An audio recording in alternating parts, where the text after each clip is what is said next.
Shalom kepada semua yang menyertai kebaktian online hari ini.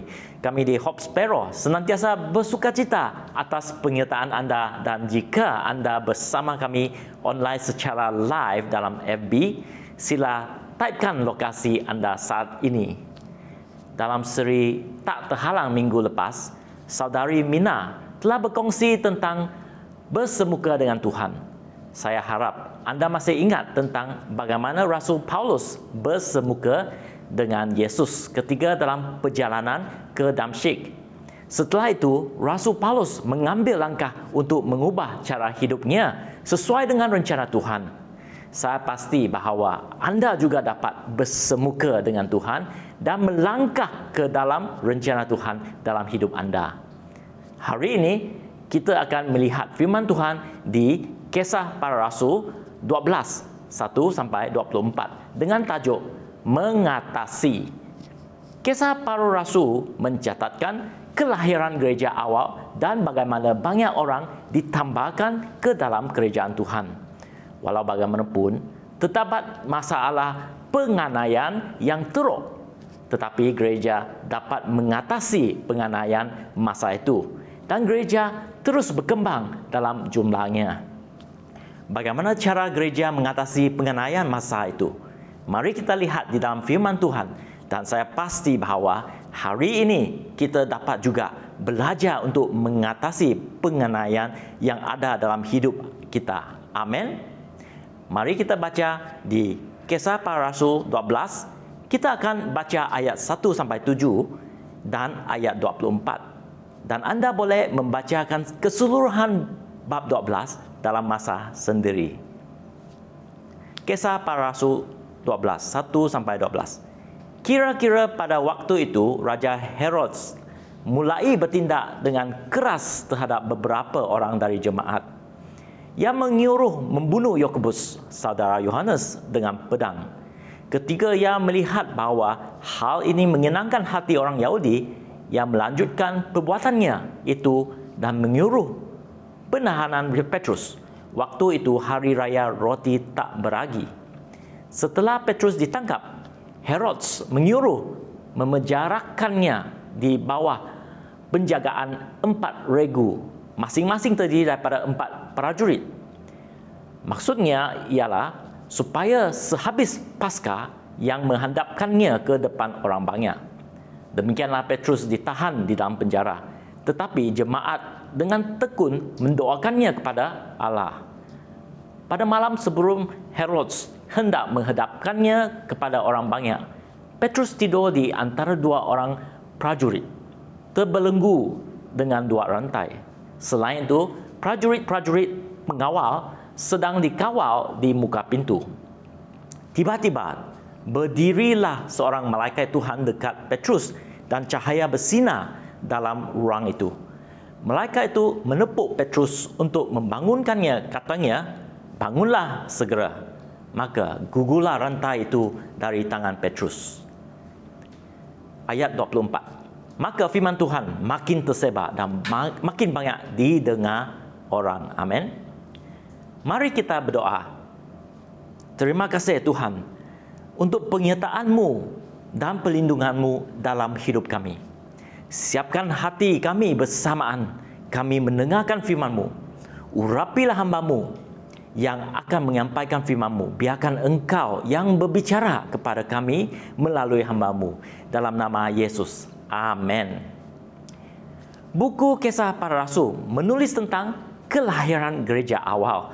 Tetapi tidak lama kemudian, iblis melancarkan serangan sengit terhadapnya. Dan kita membaca tentang kematian Stefanus kerana kepercayaannya. Selepas itu orang Kristian dianiayai semasa gereja tersebar. Dalam Kisah Para Rasul 12, Rasul Petrus telah ditahan oleh orang Yahudi dan dikurung oleh Raja Herodes dalam penjara. Setelah itu, pada waktu malam, Petrus dibebaskan dari penjara. Kejadian tersebut adalah suatu mujizat dari Tuhan untuk Petrus dalam mengatasi penganiayaan tersebut. Melalui cerita ini, saya pasti bahawa Tuhan inginkan kita ketahui bagaimana Petrus diberi kekuatan untuk mengatasi penganiayaan yang berlaku dalam hidupnya pada masa tersebut. Saudara-saudari, hari ini Tuhan terus menyokong umatnya ketika kita bergerak maju dalam kesatuan dan menghormati Dia dan firman-Nya. Gereja Yesus Kristus tak terhalang. Amin. Walaupun begitu, kita tahu bahawa penganiayaan terhadap orang Kristian dari zaman Kisah Para Rasul masih berlaku sampai ke hari ini dalam abad ke-21. Sebagai contoh, di dalam laporan Open Door, sebuah agensi siasatan jenayah terhadap orang Kristian yang dilapor pada Oktober 2020 mencatatkan bahawa terdapat 13 orang Kristian di seluruh dunia dibunuh kerana kepercayaan mereka setiap hari. Salah satu contoh adalah 3,000 orang Kristian di Nigeria telah dibunuh. Di setiap hari terdapat 12 gereja atau bangunan Kristian diserang. Contohnya 3,000 ditutup atau diserang di negara China. Dan di setiap hari terdapat 12 orang Kristian ditangkap atau dipenjarakan secara tidak adil dan 5 lagi diculik seperti di negara Pakistan. Pertentangan terhadap gereja berlaku kerana ada pertempuran kosmik antara iblis dan Tuhan. Iblis melancarkan serangannya terhadap Tuhan dengan menyerangnya umatnya. Rasul Paulus tahu bahawa penganiayaan terhadap orang-orang Kristian adalah daripada roh-roh jahat. Oleh itu, dia mengatakan di buku Efesius 6 ayat 11, kenakanlah seluruh perlengkapan senjata Allah supaya kamu dapat bertahan melawan tipu muslihat iblis. Kerana perjuangan kita bukanlah melawan darah dan daging, tetapi melawan pemerintah-pemerintah, melawan penguasa-penguasa, melawan penghulu-penghulu dunia yang gelap ini, melawan roh-roh jahat di udara. Amin. Orang Kristian di gereja awal memahami bahawa mengikut Yesus boleh mengorbankan nyawa mereka, tetapi mereka tetap mengikut Yesus tanpa mengira ancaman terhadap hidup mereka. Penganiayaan gereja bukan mengakibatkan gereja menjadi lemah, namun sebaliknya ia membuat gereja menyebar dan berkembang dengan menjangkau lebih banyak orang. Saudara-saudari, sebagai pengikut Yesus, kita tidak perlu risau dengan penganiayaan yang terjadi kepada kita kerana kita telah diberikan senjata-senjata untuk mengatasinya. Mungkin anda pada hari ini mengalami penganiayaan dalam hidup anda pada saat ini anda ingin memberitakan Injil. Mungkin juga anda mengalami penganiayaan apabila anda ingin melakukan sesuatu untuk kemuliaan Tuhan. Hari ini, saya ingin anda percaya bahawa iblis telah dikalahkan oleh Yesus. Oleh itu, kita dapat mengatasi penganiayaan tersebut dengan kekuatan Tuhan. Amin. Mari kita lihat senjata-senjata peperangan rohani. 1. Mengatasi dengan kekuatan doa. Apabila Petrus berada di penjara, gereja bersungguh-sungguh mendoakannya. Doa merupakan senjata untuk mengatasi penganiayaan daripada iblis.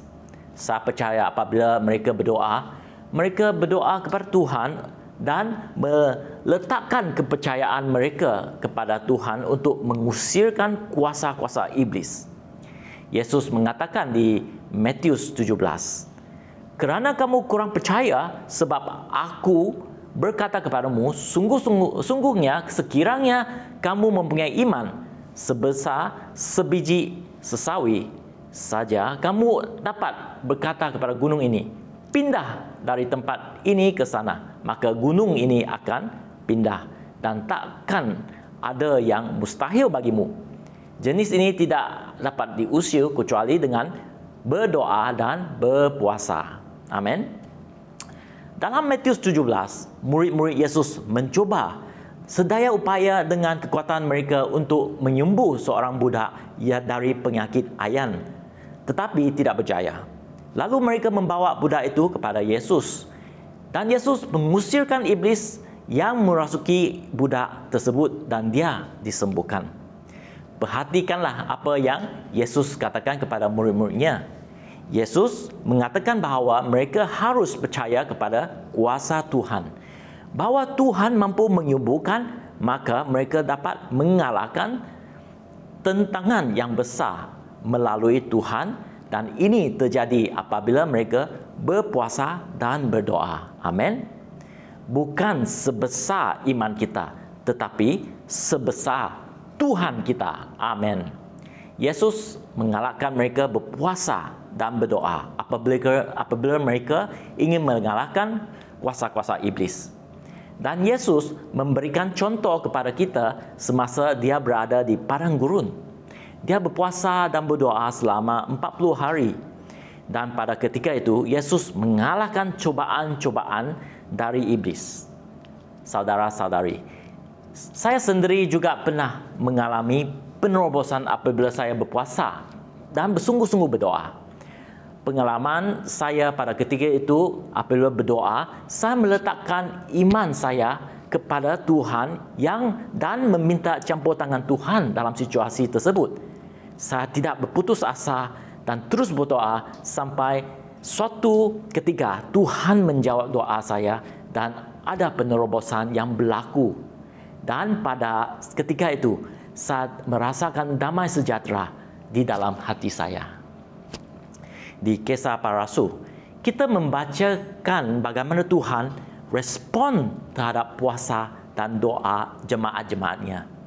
Dan ketika itu, Tuhan mengutus malaikat kepada Petrus. Malaikat itu membebaskan Petrus dari rantai dan membawanya keluar dari penjara. Tuhan menjawab doa mereka dengan cara yang luar biasa. Amin. Saudara-saudari, pada hari ini, mungkin Anda memerlukan penerobosan hari ini. Apa yang Anda perlukan adalah campur tangan Yesus di dalam situasi tersebut. Yesus yang menukarkan air menjadi air anggur. Semasa ibunya Maria meminta Yesus untuk campur tangan dalam majlis perkahwinan, juga dapat memberikan penerobosan kepada Anda. Percayalah kepada Dia dan mulakan berpuasa dan berdoa bersungguh-sungguh mulai hari ini. Amin. Senjata yang kedua yang mengatasi penganiayaan adalah mengatasi dengan berdiri di pihak Tuhan. Pada ayat 19-23, Raja Herodes merupakan seorang yang jahat dan dia telah membunuh banyak jemaat Yesus, termasuk Yohanes Pembaptis dan Yakobus. Raja Herodes tidak berpihak kepada Tuhan, tetapi menentang Tuhan. Dalam satu perhimpunan dengan raja-raja lain, Raja Herodes menyamakan dirinya seperti dewa, dan Raja Herodes menerima pujian yang layaknya bagi Tuhan pada waktu itu. Kadang kita melihat dengan cara manusia dan mengatakan mungkin jemaat-jemaat Yesus harusnya memberontak terhadap Raja Herodes dengan pedang dan pertempuran darah, kerana Raja Herodes menentang Tuhan, bahkan menyamakan dirinya seperti dewa. Tetapi ini bukan cara jemaat-jemaat Yesus dan gereja Yesus mengatasi masalah. Kita baca pada akhirnya kemurkaan Tuhan menimpa ke atas Raja Herodes ketika dia bercakap di perhimpunan. Raja Herodes menerima hukuman oleh Tuhan dan mati. Apa yang kita dapat perhatikan adalah Tuhan akan membawa hukuman yang setimpal kepada mereka yang menganiayai umat-umat Tuhan. Sebagai jemaat Yesus, kita tidak harus merasa kecewa terhadap orang-orang yang mengeksa atau menganiayai kita kerana kepercayaan kita kepada Yesus. Kerana apabila mereka berbuat begitu, mereka bukan menentang kita, tetapi menentang Tuhan. Saudara-saudari, saya yakin bahawa apabila kita tidak berputus asa dan tetap percaya terhadap Tuhan yang berdiri di pihak Tuhan, Tuhan akan menjayakan rencananya melalui situasi tersebut. Saya nak kongsikan sedikit. Pada tahun 1997 di Indonesia, khususnya di Jakarta, terjadi suatu kerusuhan besar dan banyak gereja-gereja dibom dan dibakar dan banyak yang melarikan diri dari Indonesia. Tetapi setelah kejadian itu, umat Kristian makin bertumbuh dan kerana banyak mereka yang pergi ke luar negeri, mereka seperti benih yang Tuhan kirim di merata tempat. Dan salah satunya di Kuching. Kerana kejadian itu, Hop Kuching berkesempatan untuk menjangkau dan memuridkan pelajar-pelajar Indonesia. Dan bahkan ada kebaktian Indonesia.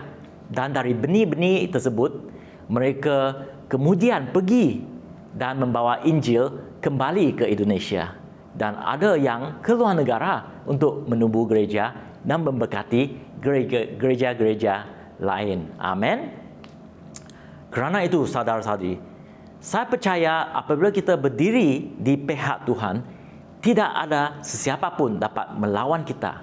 Seperti yang dikatakan oleh Rasul Paulus di Roma 8 ayat 31. Jika Allah di pihak kita, siapakah yang akan melawan kita? Dan seterusnya di ayat 37, tetapi dalam semuanya itu, kita lebih daripada orang-orang yang menang oleh Dia telah mengasihi kita. Sebab aku yakin bahawa baik maut maupun hidup, baik malaikat-malaikat maupun pemerintah-pemerintah, baik yang ada sekarang maupun yang akan datang, atau kuasa-kuasa, baik yang di atas maupun di bawah, ataupun suatu makhluk lain, tidak akan dapat memisahkan kita dari kasih Allah yang ada di dalam Kristus Yesus Tuhan kita. Amin. Tidak ada kekuatan manusia yang dapat menentang Tuhan. Apabila kita berdiri di pihak Tuhan, kita adalah pemenang. Amin. Oleh itu, daripada kita merasa kecewa kerana mereka yang menyiksa dan mengenai jemaat-jemaat Yesus, kita harus mengampuni mereka, mengasihi mereka, dan berdoa untuk mereka, supaya kemurahan hati Tuhan akan membawa mereka mengenal Tuhan Yesus. Amin. Oleh itu, senjata yang ketiga untuk mengatasi penganiayaan adalah melalui mengatasi dengan kebenaran firman Tuhan. Poin yang ketiga, kita membaca pada ayat 24 bahawa firman Tuhan makin tersebar dan banyak lagi orang percaya. Firman Tuhan adalah kebenaran, dan kebenaran tetap akan memerdekakan kita, dan pekerjaan Tuhan terus tersebar dan berkembang. Injil tidak dapat dihentikan kerana Injil membebaskan mereka yang menerimanya. Saudara-saudari, saya ingin mendorong kita, jangan berputus asa memberitakan Injil kepada sesiapa pun. Kerana apabila kita memberitakan Injil, kita seumpama menanam benih di hati pendengar. Walaupun pada saat tersebut, mereka mungkin tidak sependapat atau percaya. Tapi biji benih yang ditanam akan mulai berkembang kerana Roh Tuhan akan bekerja di dalam hati mereka. Dan suatu hari nanti benih itu akan membesar dan mereka akan diselamatkan. Amin. Paulus mengatakan di 1 Korintius 3, aku menanam, Apolos menyiram, tetapi Allah yang memberi pertumbuhan. Kerana itu yang penting bukanlah yang menanam atau yang menyiram, melainkan Allah yang memberi pertumbuhan. Amin.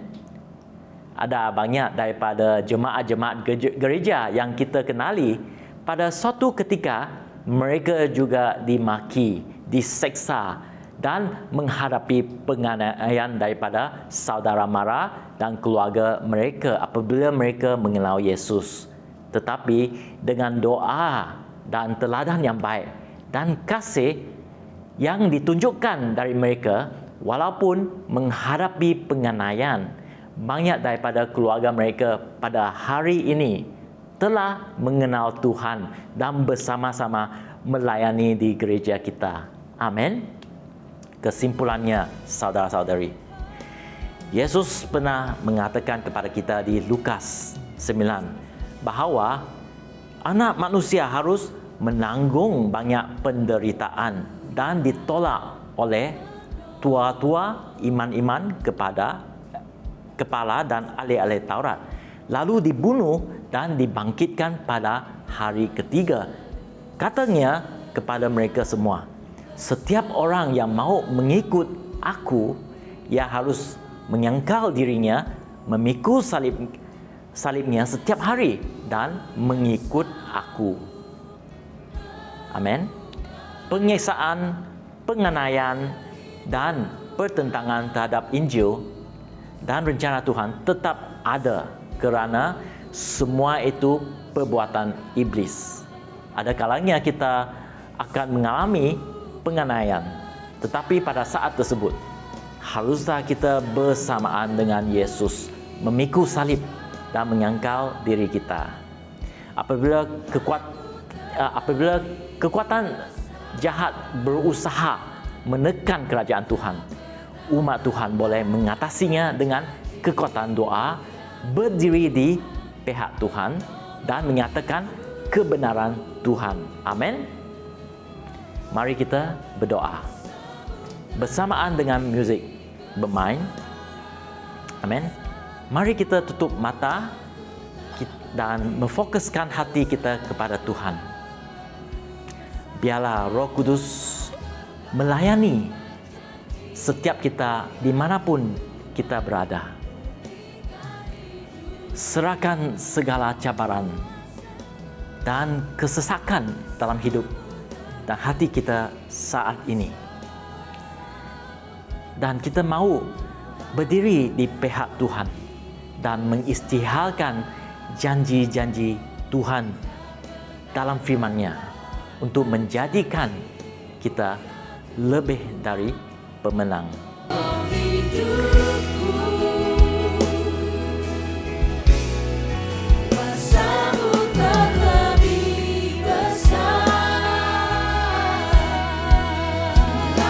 Saya nak kita mengangkat tangan kita dan menerima daripada Tuhan.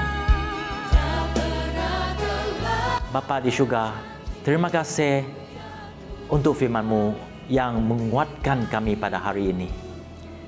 Tuhan, saya mau berdoa dan mengisytiharkan kemenangan dan penerobosan bagi saudara-saudari kami yang mengalami percubaan atau penganiayaan saat ini.